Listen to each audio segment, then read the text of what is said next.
Good afternoon, 4th grade. Today we're going to continue reading in our American Revolution text, and today we're going to be reading about the Battle of New York. Before we get started, we have a quick write. It says, describe a time when you fought over something. What did you want, and did you end up getting it? Press pause to write down your answer and play when you're ready for the focus question. Our focus question for today is, why was the embattlement of New York important in the American Revolution? Our vocabulary is embattle, and that is to set an army up for battle. So these men are getting ready for battle. The second word is shortage, and that's when you don't have enough of something. So if you look at this picture, the grocery store is having a shortage because they don't have a lot of food on their shelves. And the last word is clash, and that's when you have a violent confrontation or fight. Go ahead and turn the page, and as we're reading, the first thing we're going to do is come up with a how or why question about our title so we can determine the main idea. And so our title is Embattled New York. And a question I came up with is, why was the embattlement at New York important? And we would write that down in 1A. Why was the embattlement of New York important? Press pause to write down your answer and play when you're ready to read. Let's get started reading, and we're going to underline evidence for our main idea.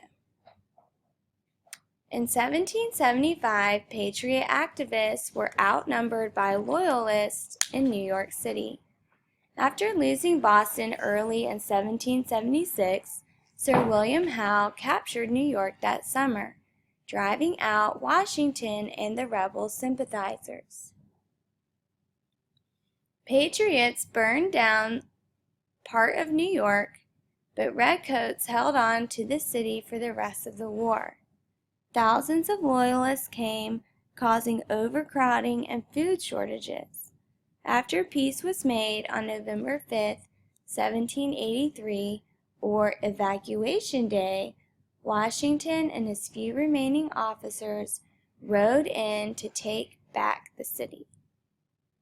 All right, so when we're thinking about why the embattlement of New York was important, we know that Sir William Howe, who was a British soldier, captured New York and drove Washington out.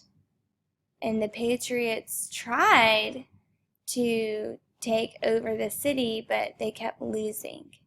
And it wasn't until the very end of the war that Washington was able to get back control. So for our main idea, we would write, after losing Boston in 1776, William Howe took over New York, pushing out Washington and the rebels. In response, Patriots burned down part of the city, but the redcoats remained in control of the city until the end of the war. Press pause to write down your answer and play when you're ready for box 2. It says, in 1776, who was in control of New York?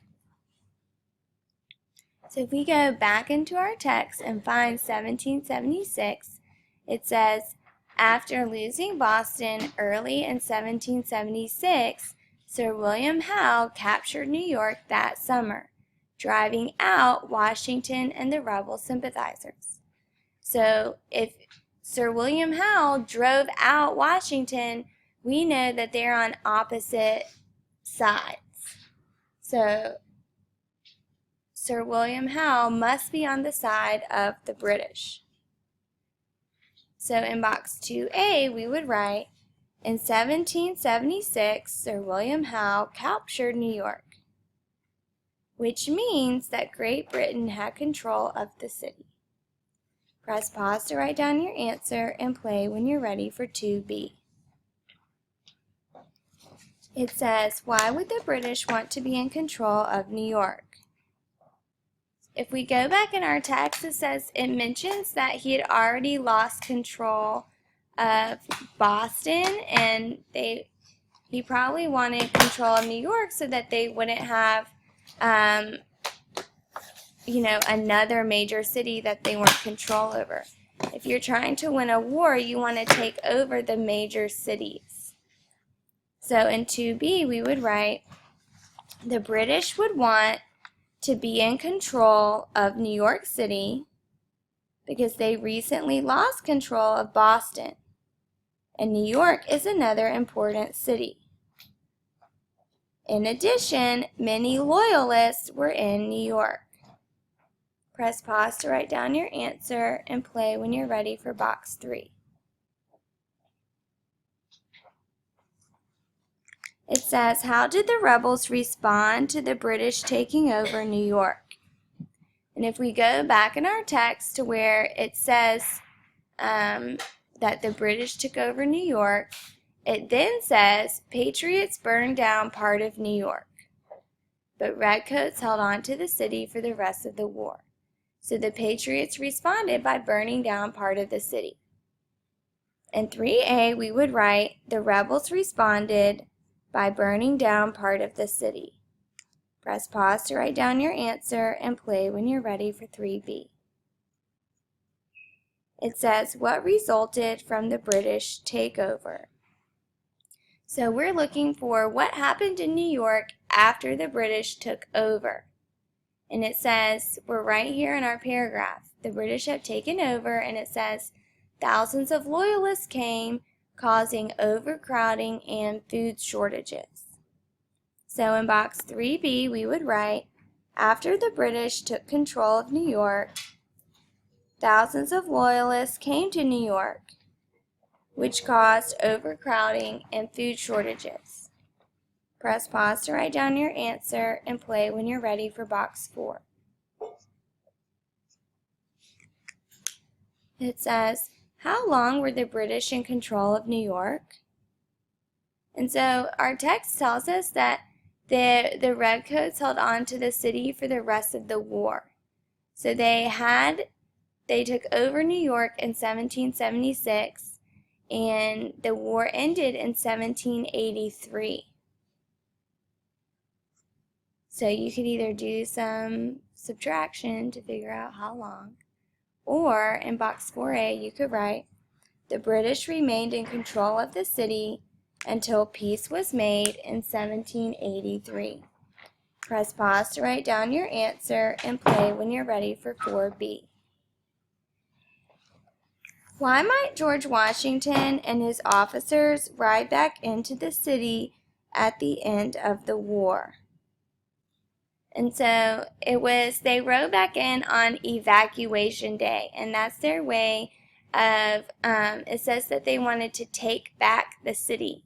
They wanted to show the British that this was their city because they had won the war. So in box 4B, we would write, George Washington and his officers may have rode back into the city at the end of the war in order to show that the rebels had won the war and Great Britain no longer controlled the city. Press pause to write down your answer and play when you're ready for the paragraph.